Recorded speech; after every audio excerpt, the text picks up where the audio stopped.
Hola a todos, vamos a dar inicio al módulo de requisitos extrafuncionales del módulo de Ingeniería de Software de PET de la Universidad Técnica Federico Santa María.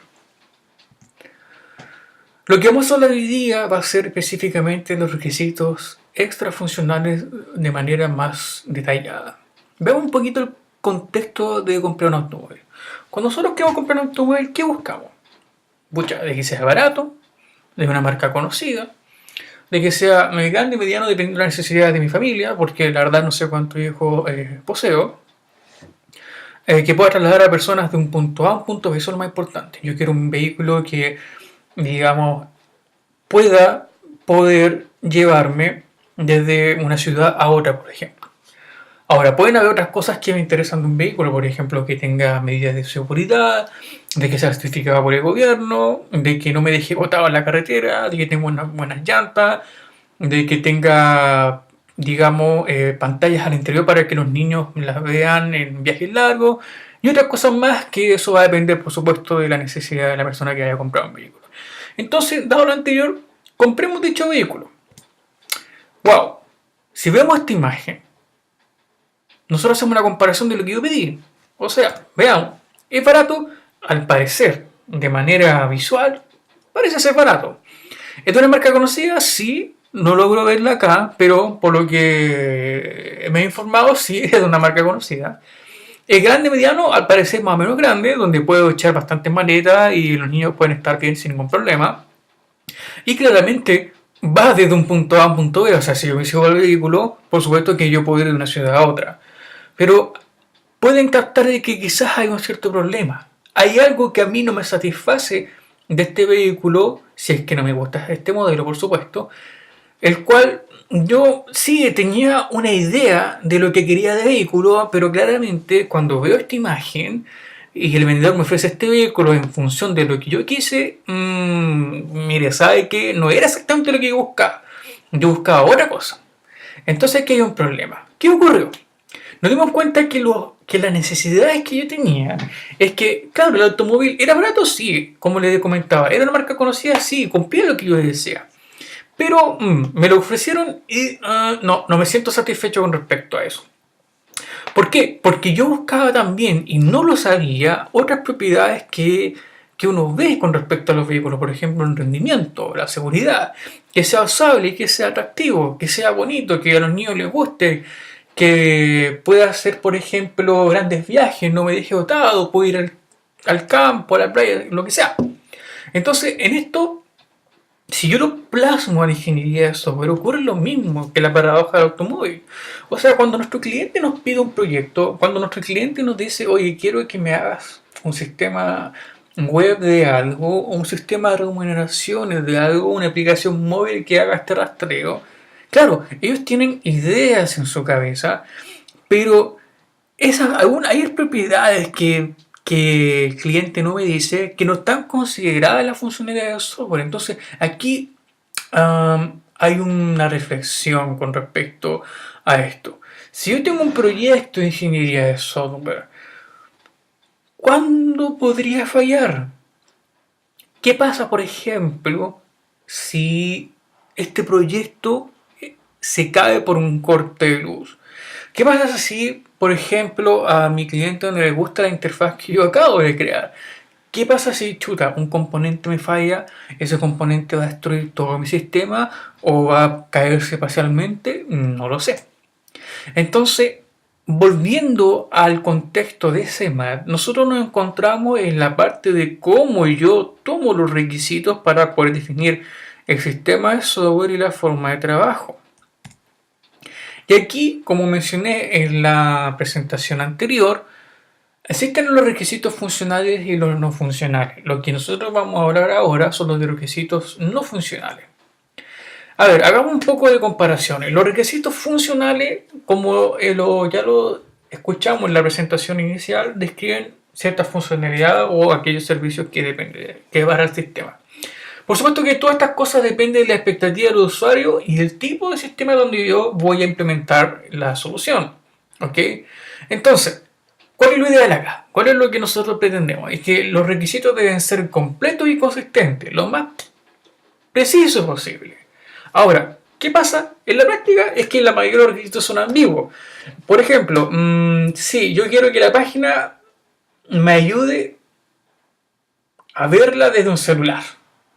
Chuta, y no te dicen nada más. Dado eso, si yo le transfiero ese conocimiento, ese requisito a mi equipo de trabajo, por supuesto que cada persona que está integrando el equipo lo va a interpretar de una manera. ¿Qué querrá decir el cliente con eso? Que tiene que ser orientado a aplicaciones móviles, que la página tiene que tener pocas funcionalidades, no lo sabemos. Pero cuando nosotros trabajamos en industria y trabajamos en proyectos reales, nos damos cuenta que es casi imposible obtener requisitos completos y consistentes. Hoy sería bueno, por ejemplo, sería bueno que de toda esta información de documentos PDF de la empresa podamos extraer conocimiento. Podamos hacer data mining. Ok, podemos hacerlo, pero ¿qué es para ti data mining? ¿Mostrar grafiquitos? ¿Mostrar estadísticas? Porque no necesariamente eso es. Muchos casos así ocurren en la práctica. Ahora, los requisitos extra funcionales, ¿qué definen esencialmente? Las cualidades o atributos que un sistema de software debería tener. Por ejemplo, tiempo máximo, disponibilidad, tasa de falla, usabilidad, amigabilidad, o puede ser restricciones sobre la operación del sistema, el proceso de desarrollo o la tecnología a usar. ¿Ya? Hay aspectos que están ligados a la gestión de proyectos que se relacionan, por ejemplo, con los requisitos extrafuncionales, como los costos, tiempo, el time to market y la organización. Ahora, ¿cuál es el choque con respecto a los requisitos funcionales y los no funcionales? Es que las propiedades de un sistema, como los requisitos no funcionales a alto nivel, deben ser convertidas a funcionales al bajar de nivel. O sea, si a mí me dicen, por ejemplo, que el sistema debería estar disponible al 99%, perfecto, nosotros eso lo consideramos como un requisito extra funcional. Ahora, ¿cómo hago yo eso funcional? Entonces, si hacemos eso, y esta es la parte complicada de todo esto, es que el equipo de desarrollo debería interpretar de manera lo más precisa posible, funcionalmente, aquel requisito extrafuncional. Por ejemplo, en función al ejemplo que di anteriormente, un requisito funcional podría ser que el respaldo deberá detectar, ahí está el verbo, que el principal está caído y ocupar en su lugar. Eso es una funcionalidad. Ahora, ¿de qué depende la expresión de los requisitos? Depende del nivel de detalle de la documentación, la comprensión del dominio del sistema deseado y la experiencia. Lo más importante, volvemos a la gente, la experiencia de desarrolladores. Si yo tengo un equipo junior de desarrolladores, por supuesto que a ellos se les pueden escapar ciertas cosas que a un equipo experimentado no se le van a escapar. Entonces va a haber una diferencia entre un equipo junior y un equipo experto al momento de tomar requisitos extrafuncionales. Ahora, ¿cuáles son los enfoques que deberían tener los requisitos extrafuncionales? Producto versus proceso. Ahora, ¿qué pasa si nos enfocamos al producto? Cuando nos enfocamos al producto, se enfoca a las cualidades del sistema. Por lo tanto, nuestro objetivo sería tener una forma de medir el producto una vez que se construye. O sea, tenemos el producto, ¿cómo medimos que esto está bien? Pero si nos enfocamos al proceso, el enfoque es cómo los requisitos extrafuncionales pueden ser usados en el proceso de diseño. ¿Dónde los debería obtener? ¿Dónde los debería trabajar? Entonces, ¿cuál es el objetivo de esta pregunta? Es tener una manera apropiada de realizar decisiones de diseño. O sea, si mi proyecto necesita ser usable o si mi proyecto necesita ser modificable, ¿en qué momento del proceso de desarrollo de software yo tomo esas decisiones? Ahora, hablamos de un enfoque cualitativo o cuantitativo. Cuando hablamos de cuantitativo, nosotros encontramos escalas medibles para los atributos de calidad. O también calcular el grado de cómo el diseño satisface los objetivos de calidad al momento de cuantificar los requisitos extrafuncionales. Pero si hablamos de un enfoque cualitativo, nosotros tratamos de estudiar las relaciones entre los objetivos de calidad. ¿Ok? ¿Cómo yo relaciono los objetivos de calidad mediante los trade-offs?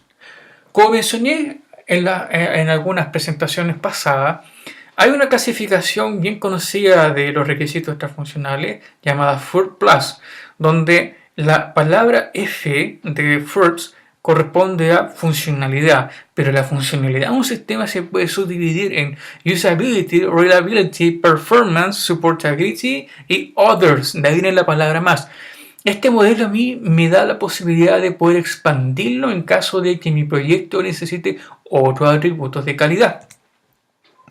Hay otra forma de ver este plus de los verbs donde yo podría agregarle más requisitos desde el punto de vista de la implantación, de la interfaz, operación o por supuesto aquellos requisitos que no están directamente relacionados con mi proyecto, que son los legales por supuesto. Hay otras propuestas de clasificación de requisitos extrafuncionales que podemos verla acá. Por ejemplo, Somerville ofrece esta clasificación donde va desde donde lo clasifica como producto, requisitos de producto, requisitos organizacionales y requisitos externos. Y a su vez, como ustedes pueden ver, existe una derivación de bastantes subcategorías de requisitos de producto. A su vez, cuando hablamos de organización, por supuesto que importa en qué empresa estoy, qué tipo de operaciones y qué tipo de desarrollos tiene esa empresa. Y cuando hablamos de requisitos externos, también hablamos de requisitos éticos, legislativos, etcétera, etcétera, etcétera. Somerville, como les dije, identifica tres categorías de productos como requisito del producto, lo organizacional y lo externo. Como ya les comenté en la figura anterior, en general, cada clasificación de productos, cada clasificación de requisitos tiene su sentido con respecto a producto, organización y, por supuesto, no podemos olvidar de que muchos de los proyectos que estamos desarrollando están ligados a políticas y organizaciones que tienen ya definido sus reglas, digámoslo así. Ahora, existe una manera de poder identificar requisitos extrafuncionales desde la perspectiva de los objetivos. Estos se llaman los soft goals. Para eso hay una propuesta llamada NFR Framework, el cual a mí me permite capturar requisitos extrafuncionales dependiendo del objetivo del proyecto en categorías ortogonales. Por ejemplo, categorías de orientación, evaluación y criterio. ¿Okay? La herramienta conceptual que tiene NFR Framework son los soft goals, que se entiende como goals una meta y soft goals las metas blandas del proyecto. Entonces, este framework es un método para descomponer soft goals en sub-goals más específicos. O sea, cómo yo de los objetivos de mi proyecto voy derivando constantemente subobjetivos hasta llegar a objetivos concretos. Eso es lo que a nosotros nos interesa. A que los desarrolladores tienen mejor oportunidad de satisfacer sub-goals concretos. ¿Okay? Por lo tanto, uno de los grandes objetivos de los software es explorar las alternativas, evaluar factibilidad de esas alternativas y por supuesto si me conviene o no. ¿Okay? Y esto se deriva a entender y modelar las funciones, datos e interfaces y por supuesto explorar alternativas que eviten refinar el significado de términos. ¿Cuáles son los pasos para poder lograr lo anterior? Primero nosotros tenemos que analizar las metas alternativas, ¿ya? Para eso se tiene que descomponer cada meta usando en los árboles AND y OR. Luego se analizan los subgoals, se analiza la corrección de los subgoals, se analiza la correlación, luego se analiza la correlación entre las metas y subgoals y por último se evalúa esta alternativa y se seleccionan aquellas metas y subgoals. Por ejemplo, aquí tenemos un diagrama del subgoal. Como ustedes podrán observar, aquí la notación me indica qué es lo que es un goal, qué es un root goal, qué es lo que es un subgoal y la clasificación AND y OR para poder identificar en este ejemplo lo que se quiere lograr. ¿Ok? Como ustedes podrán ver, a medida que yo voy bajando del árbol, estoy viendo subgoals más concretos, que es lo que realmente se necesitaba. ¿Ok? Ahora, usualmente los subgoals representan metas mal definidas y su independencia. Entonces, cuando un subgoal es satisfecho, cuando un subgoal se dice que es satisfecho, es cuando hay suficiente evidencia que podamos obtener de él en forma positiva y hay poca evidencia negativa con respecto al goal. Ahora, lo más importante es que por supuesto se puede hacer jerarquía de subgoal siempre y cuando se deba indicar qué se podría hacer para satisfacer o apoyar un subgoal indicado. Ahora, como nosotros podemos ver acá, en la nubecita, este es un ejemplo de subgoal con respecto a atributos de calidad. Si nosotros nos vamos al final del árbol, podemos ver aquellos software que son concretos, que es lo que se pedía específicamente. ¿Okay? Entonces, hay que mencionar que hay ciertas descomposiciones genéricas de factores de calidad más finos que en la cualidad general del software. ¿Okay? Pero lo más importante es que la descomposición específica puede ser incluso usada sobre acuerdos de stakeholders. ¿Okay? Ahora, las metas de calidad que nosotros identificamos en los software están frecuentemente en conflicto. ¿Por qué? Porque puede ser de que hayan ciertos atributos de calidad que se relacionan uno con otro. Entonces, chuta, si tengo o logré identificar estos subatributos de calidad a partir de mi árbol general, nosotros vamos a dar cuenta que, por ejemplo, en este ejemplo específico, integridad y disponibilidad pertenecen de alguna manera a usabilidad y mantenibilidad. ¿Ok? Aquí ustedes pueden ver en este último slide un ejemplo final de lo que viene siendo software mezclando los goals con los subgoals. Otra herramienta que para mí es útil para identificar requisitos transfuncionales dentro de un proyecto son los árboles de utilidad. ¿Qué significa eso? Que nosotros vamos a priorizar escenarios donde vamos a encontrar atributos funcionales y extrafuncionales. Ahora, levantar requisitos para evaluar la utilidad de un sistema a mí me permite trabajar con la funcionalidad y las propiedades de un sistema. ¿Ya? Para eso yo voy a usar escenarios y esos escenarios van a ser priorizados por el stakeholder del proyecto. Aquí tenemos, por ejemplo, un árbol de utilidad. El árbol de utilidad es una estructura top-down que nosotros vamos desgranando hasta lograr escenario. Si yo, por ejemplo, empiezo en un cierto proyecto, identifico que el rendimiento y la seguridad son dos requisitos extrafuncionales muy importantes, yo puedo derivar de esto otras subcategorías de rendimiento y de seguridad. Por ejemplo, yo puedo decir que rendimiento yo lo divido en latencia, en throughput y seguridad en confidencialidad e integridad. Una vez que yo termine de jerarquizar mis requisitos extrafuncionales, yo puedo llegar a encontrar escenarios que satisfacen cada requisito extrafuncional encontrado. Y estos escenarios van a ser priorizados por el cliente dependiendo de la facilidad de implementarlo versus el riesgo de hacerlo. Cuando hablamos de escenarios, podemos nosotros considerar casos de uso o los user stories. También podemos encontrar escenarios de crecimiento y escenarios exploratorios. Por ejemplo, cuando hablo de escenarios de crecimiento, es cuando encuentro escenarios típicos anticipados. Por ejemplo, agregar acceso a servicios web. Pero cuando hablo de escenarios exploratorios, nosotros nos referimos a los límites o condiciones extremas del diseño actual. Por ejemplo, agregar interfaz con realidad virtual. ¿Cómo priorizamos los escenarios como dije anteriormente? Los escenarios se priorizan en función de la importancia de cada escenario para el éxito del sistema del stakeholder y el grado de dificultad para lograrlo. Hay una categorización que se recomienda desde el trabajo original de los utilities, en donde se menciona que la escala debería ser alta, media o baja. A continuación, en el mismo árbol de utilidad presentado anteriormente, se muestra un ejemplo de categorización de los escenarios obtenidos de este árbol de utilidad. Ahora, ¿cómo funcionan los sistemas? ¿Cómo funcionan los requisitos para sistemas críticos? ¿Okay? En este punto, los requisitos extrafuncionales para los sistemas críticos son fundamentales. ¿Qué entendemos nosotros como un sistema crítico?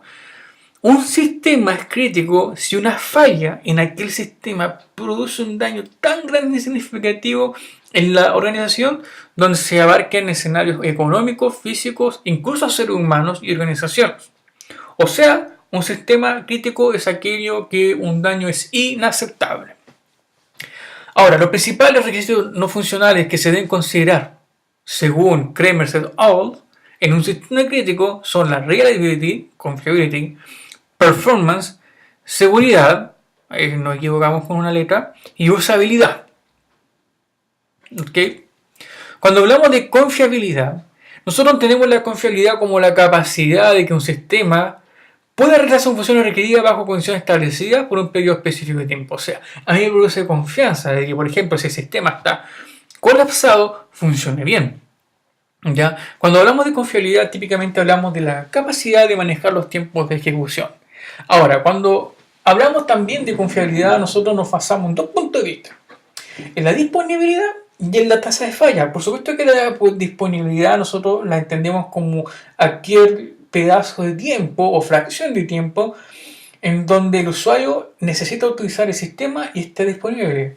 Caso ejemplo, cuando en el servicio de impuestos internos necesitamos hacer la declaración de renta. Yo como usuario, ¿qué quiero? Quiero declarar mi renta y poder terminar el proceso lo más pronto posible, por supuesto. Ahora, si me pregunto la disponibilidad del sistema al momento de realizar la declaración de impuestos, yo tengo que evaluar con qué frecuencia el sistema está disponible mientras yo hago la operación. Ahora, la disponibilidad también está ligada con la tasa de falla. ¿Cuál es la frecuencia con la que el sistema falla por unidad de tiempo? ¿Fallará harto? ¿Fallará poco? No lo sabemos. Pero ambos no son recíprocos. La disponibilidad depende de la tasa de falla y tiempo de recuperación. Entonces, cuando hablamos también de confiabilidad, hay ciertos atributos que dependen también de la confiabilidad. Por ejemplo, la dependability o la reputación. ¿Qué es la dependability? La habilidad de entregar servicios que pueden ser justificablemente confiables a los usuarios finales, o sea, la dependencia. ¿Ya? La dependencia en que yo entrego un servicio y, por supuesto, puede ser confiable para el usuario. Y lo más importante también, por otro lado, la opinión, la reputación. ¿Cómo el público en general opina a través de una persona o un grupo de gente? Ahora, cuando hablamos de rendimiento, nosotros nos preocupamos de la velocidad con la que operaciones de un sistema se realizan. Piensen, por ejemplo, cuando están en la caja de un supermercado y por cada producto que va pasando, el sistema se demora 5 minutos en recuperar el precio. Claramente el rendimiento de ese sistema no es para nada óptimo, porque ya los 5 minutos, 10 minutos haciendo la fila y esperando que el sistema muestre el precio, me pongo impaciente, por ejemplo. Ahora, existen algunos tipos de rendimiento. Hay un tipo de rendimiento que funciona a requisitos de respuesta, de producción o de disponibilidad. Y, por supuesto, hay ciertos atributos que son similares al rendimiento, como la escalabilidad. ¿Qué entendemos nosotros como escalabilidad? Es la capacidad de un sistema en crecer su producción según crecen sus recursos. ¿Ok? Por ejemplo, ¿qué podríamos entender como rendimiento? Aquí en esta slide podemos mostrarle algunos. El servicio del sistema X debe tener una disponibilidad del 99%. ¿Sí? O sea, en palabras simples no debería caerse casi nunca. O el sistema Y debe procesar al menos 8 transacciones por segundo. Eso ya es un requisito un poquito más detallado. O el sistema Z no deberá demorarse más de 30 segundos al momento de procesar productos. Eso es muy importante, por ejemplo, cuando hablamos de un banco. Y nosotros hoy en día estamos muy impacientes y lo único que queremos es terminar luego el trámite en un supermercado, en un banco, en cualquier parte donde nos quiten tiempo. Pero hoy en día, el atributo que está siendo más comentado dentro de la industria, y no solamente en la industria, sino en la academia, es la seguridad. A medida que los datos van creciendo, a medida que la información o el volumen de información va creciendo, por supuesto que a mí me interesa poder tener un mecanismo que me permita a mí asegurar toda mi información. ¿Ok? Por ejemplo, si yo tengo información de mi empresa en la nube, ¿cómo yo me aseguro que en la plataforma de la nube me ratifique que no va a ser atacada por un hacker o un cracker y me roba la información contable, por ejemplo, de la empresa? Entonces, los requisitos de seguridad deberían asegurar que el acceso no autorizado al sistema y los datos no sean permitidos. O sea, si yo tengo un sistema muy sensible o un sistema crítico, solamente puede acceder a ese sistema las personas que deberían poder y no otras personas. Y también asegurar la integridad de sistemas de daños accidentales o maliciosos. A continuación, aquí nosotros describimos algunos escenarios de requisitos de seguridad. Por ejemplo, los permisos de acceso para los datos del sistema solo deben ser cambiados por el administrador del sistema. Todo sistema de software debe ser respaldado cada 24 horas. Debería haber copias del sistema que la comunicación externa entre servidor y datos del sistema debe ser criptada, son como requisitos obvios, pero que no necesariamente son considerados dentro de un proyecto. La usabilidad, en este caso, es cuán fácil para mí, como usuario, es operar en un sistema. Por supuesto que si yo estoy usando un sistema de que no puedo extraer un certificado o no puedo acceder a mi login o no puedo reservar una hora médica, por ejemplo, claramente el sistema no es usable. Ahora, aquí hay un debate interesante con respecto a lo que es Facebook, Twitter, todo lo que son las redes sociales. Si nosotros les preguntamos a la gente qué tan fácil para ellos usar estas herramientas sociales, sería interesante ver cómo ellos definen lo fácil que es, porque eso es parte de la usabilidad. Hay que entender que la usabilidad depende, por ejemplo, de los manuales de usuario, la información de mensaje, la facilidad de ayuda, la interfaz es muy importante cuando hablamos de usabilidad. Ahora, vamos a hablar un poquitito sobre las pruebas a los requisitos extrafuncionales. ¿Qué tipo de pruebas podemos hacer con esto? Las pruebas de los requisitos extrafuncionales o no funcionales se concentran en aspectos del sistema que no son funcionales. Por ejemplo, ¿cuál es el rendimiento bajo situaciones normales? ¿Cómo se comporta cuando hay muchos usuarios? ¿Se puede manejar el estrés? ¿Cuán segura es? ¿Cómo yo mido la seguridad? ¿Cómo yo sé que mi sistema, por ejemplo, es impenetrable o incrementable? ¿O cuán fácil es portarla a otra plataforma? O sea, yo puedo usar el sistema web en Chrome o en Mozilla o en Internet Explorer. Ahora, aquí hay preguntas clave. ¿Aporta en algo estas pruebas a la calidad de la aplicación? Por ejemplo, si yo le digo a un usuario, mire, ¿sabe que este sistema es incrementable? Está totalmente encriptado. O le puedo decir, mire, hemos hecho pruebas de usabilidad con 500 personas y las 500 personas pudieron reservar la hora médica. ¿Me sirve a mí esa información como atributo de calidad? Puede ser, porque las pruebas respaldan al cliente que el sistema de software cumple con los requisitos establecidos al inicio del proyecto. Entonces, si yo como cliente me dicen, oye, ¿sabes qué? Hemos hecho pruebas de ataque a este sistema, hemos encriptado la información, hemos hecho todo lo posible para levantarlo y no lo hemos hecho, oye, sí, ¿sabes qué? Entonces puede ser que este sistema es de calidad para mí. Hay pruebas de rendimiento, hay pruebas que evalúan el rendimiento global del sistema. Hay algunos elementos claves que se deben considerar, eso sí. Por ejemplo, validar que el sistema cumpla con los tiempos, evaluar los elementos significativos, revisar pruebas de integración o revisamos por parte, eso no lo sé. Pero ¿cuáles son los beneficios de las pruebas de rendimiento para mí? Por ejemplo, yo puedo determinar la velocidad o escalabilidad o estabilidad del sistema. Saber si el usuario está satisfecho, muy importante eso. La identificación de problemas de rendimiento versus expectativa y la optimización del esfuerzo. ¿Ya? Hay pruebas de carga también, por otro lado, que evalúan si el rendimiento del sistema es esperado en condiciones normales y esperadas. ¿Qué pasa, por ejemplo? Vuelvo a tocar el tema del Cyber Monday que ocurrió hace poco en Chile.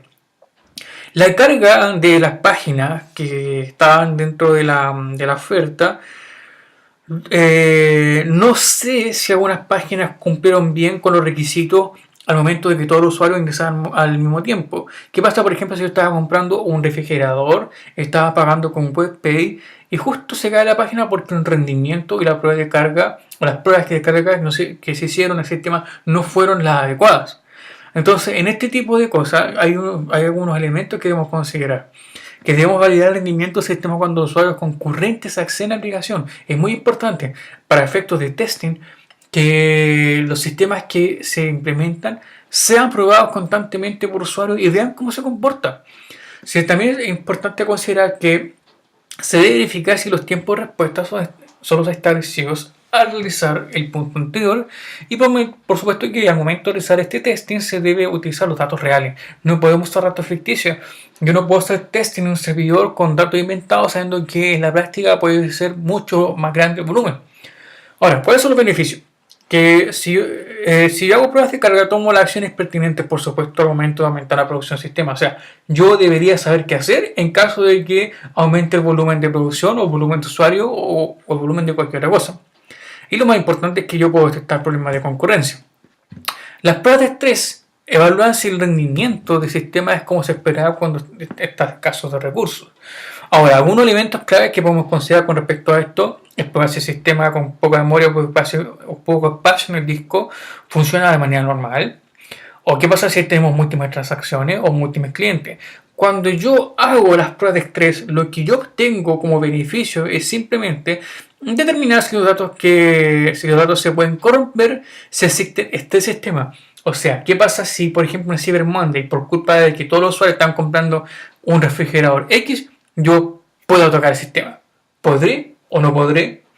Ayuda a determinar qué tipo de fallas son las más abordables. O sea, si tengo una falla A, yo podría tener un plan de mitigación para el problema A, pero quizás no tanto para el problema B. Las pruebas de capacidad determinan cómo muchos usuarios o transacciones son abordados y ellos se cumplirán el rendimiento establecido. ¿Cuáles son los beneficios de las pruebas de capacidad para el usuario, para el equipo y para el usuario? Es que me proveen información de cómo el trabajo del sistema puede ser manejado.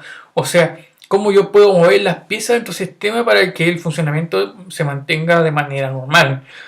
Puedo determinar el uso actual y la capacidad existente del sistema y por supuesto me provee información para mí necesaria para ayudar en el plan de capacidad del sistema. ¿Ya? Ahora, hay ciertas pruebas que también son bien ocupadas en la industria, donde aquí nosotros hemos citado la referencia que ustedes pueden seguir para averiguar cuáles son. ¿Ok? Y por ahora hemos terminado la presentación de requisitos transfuncionales del modo de desarrollo software del programa PET de la Universidad Técnica Federico Santa María.